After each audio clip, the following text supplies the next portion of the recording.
pergi kedai mau beli majalah dulu. Majalah pasal dekorasi rumah, yalah mau hias rumah kan. Tapi kenapa banyak majalah pasal usahawannya? Usahawan. Tapi apa keusahawanannya? Yang aku tahu hanyalah usahawan. Dapatlah semuanya kan sekarang di ujung jari. Boleh search dah di mana-mana. Dapatlah on laptop lah, senang.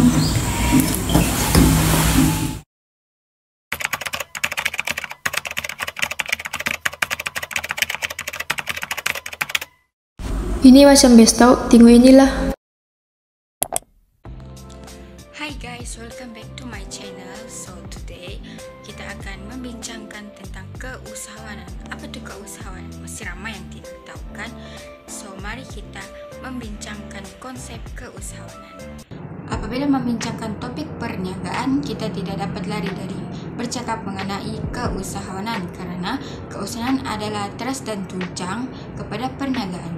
Jadi, pendapat yang mengatakan seorang usahawan adalah seorang peniaga, tetapi seorang peniaga tidak semestinya seorang usahawan adalah tepat.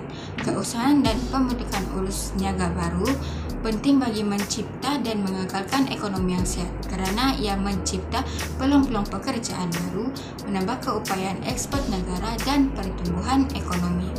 Seseorang usahawan berfungsi sebagai pembangun ekonomi diri, keluarga, masyarakat dan dunia. Berdasarkan konsep keusahawanan tadi, apa pula definisi keusahawanan? Mari kita mendalami definisi keusahawanan. Terdapat pelbagai definisi keusahawanan yang telah ditafsirkan oleh tokoh-tokoh negara kita dan disebabkan kita menetap di Malaysia, maksud keusahawanan di Malaysia yang boleh didefinisikan ialah keseluruhan sikap, nilai, pengetahuan dan kemahiran yang membolehkan seseorang itu mampu bahkan cekap untuk mencari, mengenal dan merebut peluang dan menerjemahkannya kepada strategi-strategi dan usaha-usaha perniagaan untuk faedah ekonomi dan keuntungan. Manakala keusahawanan dari perspektif Islam ialah mana-mana aktiviti pekerjaan yang diusahakan secara perniagaan oleh seseorang, sama ada dengan menghasilkan sesuatu barangan atau memberi sesuatu perkhidmatan bagi memperolehi rezeki yang halal, iaitu dengan cara yang tidak bertentangan dengan syariah. Jadi setakat ini saja video kali ini. Jangan lupa untuk like, komen, subscribe dan share kepada yang perlu mengetahui apa itu keusahawanan. Semoga kita berjumpa lagi. Bye. Yang di bawah ni pun macam best juga, by Prof. Wah, bukan kaleng-kaleng. Hello everyone, salam Aidilfitri. Saya Profesor Mekalista Rezata Ahmad Syegore. Hari ini saya ingin menerangkan kepada kamu semua tentang bagaimana cara untuk kita memahami apa itu konsep keusahawanan dan sumber-sumber keusahawanan. Konsep keusahawanan terdiri daripada 4 unsur penting. Yang pertama ialah inisiatif yang berterusan.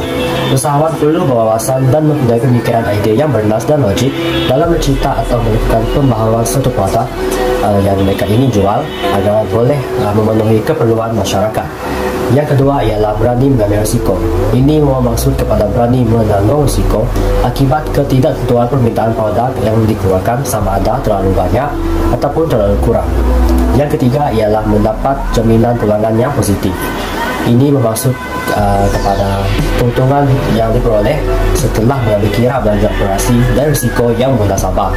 Dan akhir sekali ialah mahir dalam menggambling sumber, seperti mendapatkan bahan atau benda iaitu sumber dan menggabungkannya untuk menghasilkan produk yang bernilai dan bermutu tinggi bagi memenuhi segala kehendak pengguna.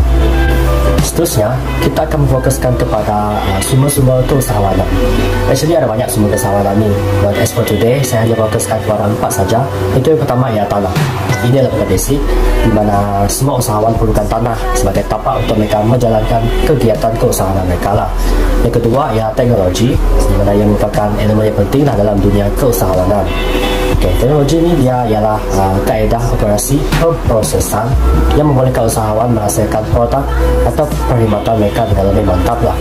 Yang ketiga ialah modal, iaitu merupakan sumber kewangan untuk menjayakan sesuatu projek ataupun perniagaan yang meliputi alat jentera, bangunan dan sebagainya lah yang digunakan dalam aktiviti keusahawanan.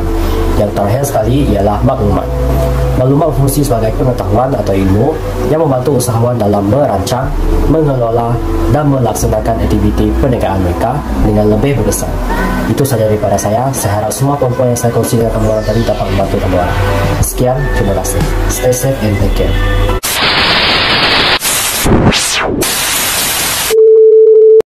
Oh, begitu rupanya. Tapi apapun mau jumpa, iyalah juga. Hai Yun. Ih, cantiknya kau punya kafe. Suka saya. Estetik betul. Oh ya, jadi apa kamu mau tanya tuh? Kenapa macam serius sangat tuh? Wah, estetik begitu. Makasih atas pujiannya. Yalah, dulu kan dekat gerai. Sekarang ni ada kedai, mestilah pandai dekor sikit, mau tarik minat pelanggan. Oh ya, anda jelas serius mau tanya. Cuma kan sekarang ni aku ada perniagaan burger. Lepas tu ada jual tudung. Jadi macam tertanyalah, aku ni usahawan ke atau peniaga begitu. Oh, macam tu. Jadi kiranya kau ni mau tahu apa beza usahawan dan peniaga lah kan? Okey, macam ni. Usahawan adalah orang-orang yang berusaha dalam mencipta barangan baharu keluaran sendiri. Manakala peniaga ni kan, orang adalah orang yang terlibat dalam urusan jual beli. Macam tu. Okey, macam contoh burger, kau jual burger. Burger tu dari resepi kau sendiri, lepas tu kau jual. Itu di bawah keusahawanan. Manakala kalau kau jual tudung Fazura, tudung Nelofa, itu adalah di bawah peniaga. Okey, macam perbezaan lain, usahawan ialah pemimpin pasaran kerana mereka adalah orang pertama yang memulakan sesuatu konsep perniagaan. Manakala peniaga adalah pemain pasaran. Macam contoh, usahawan adalah usahawan, diorang telah menetapkan harga mengikut yang sepatutnya lah. Lepas tu, kalau yang peniaga ni, diorang beli dengan harga yang murah, lepas tu diorang jual dengan harga yang tinggi. Macam tu. Oh, begitu. Kalau macam dari segi peranan pula? Oh, kita sebagai usahawan, peranan kita adalah menyumbang idea dan membuat pembaharuan. Jadi kiranya kita perlu lebih kreatif daripada usahawan lain bagi meningkatkan kejayaan syarikat dan memenuhi kepuasan masyarakat.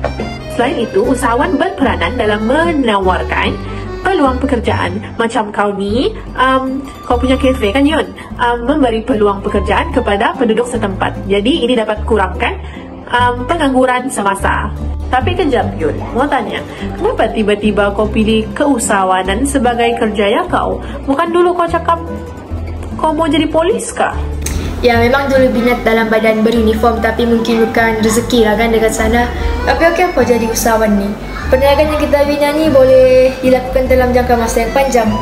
Maksudnya macam kalau orang yang makan gaji kan, diorang akan pencen jika capai usia yang tertentu. Tapi kalau kita usahawan ni, walaupun usia meningkat, kalau kita masih mampu untuk uruskan perniagaan kita, teruskan jalan begitu. Sebab yang kedua ialah keusahawanan ni dia macam membuka pintu kekayaan lah. Bukan jalan kekayaan, tapi pintu rezeki lah dari sudut yang berbeza. Tapi terpulanglah kepada seseorang usahawan kan. Kalau rajin berusaha, rajin lah kan, banyaklah dia punya pendapatan. Dan yang terakhir, mestilah membina jaringan yang strategik dan mencipta hubungan dengan usahawan yang lainnya lah. Kan setiap usahawan ni dia punya latar belakang berbeza. Macam kita dua berbeza. Jadi mana tahu lepas ni kita boleh bekerja sama dari segi kewangan kah, pelaburan, tips dan panduan kan? Mana tahu. Oh, macam tu. Semoga tercapai segala apa yang diciptakan dan bermanfaat kepada agama, keluarga dan negara. Okey Yun, aku gerak dulu, ada meeting kami. Okey ya, thank you juga sebab dia lah luangkan masa untuk jumpa dengan aku kan, walaupun kau ada meeting lagi nanti. Okey, kalau ada rezeki jumpa lagi ya. Bye bye. Panda. I got broads in Atlanta, just to throw me in the family. Credit cards and the scammers, hitting the licks in the bank. Legacy.